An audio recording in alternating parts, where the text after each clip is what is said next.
ఆడోళ్ళు సర్పంచ్ అయితే ఇట్లే ఉంటది, ఏది సరిగా చెప్పనే చెప్పరు. అదే నేను సర్పంచ్ అయితే సింహం లెక్క 10 నిమిషాల ఫటాఫట్ చెప్పటోని. ఊర కుక్కలు కూడా అప్పుడప్పుడు సింహాలం అని మురుస్తాయి. అడవికి పోతే తెలుస్తుంది అసలు సింహం ఏదో. కూర్చోండి. ఈ సంజీవ్ గారి నిజ స్వరూపం ఏంటో ఇప్పుడే తేల్చేస్తా. ఎంటీసీ గారు, పెద్ద మనుషులు, కాసేపు ఓపిక పట్టండి. నిజమేంటో 10 నిమిషాల్లో తెలిసిపోతుంది కదా. భవాని, మీ చెల్లెల్ని ఒకసారి పిలిపించు. మమ్మల్ని బజార్లకు పిలిచింది సరిపోలేదా? మళ్ళీ మా చెల్లెల్ని పిలుస్తా అంటున్నావు?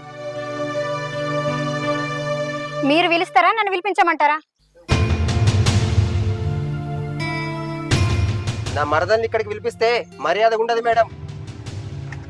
అమ్మా గొడవ ఎందుకమ్మా? భవానీ ఫోన్ చేసి బిడ్డ పిలు. నీకేం తెలియదు నాన్న, నువ్వు ఆగు.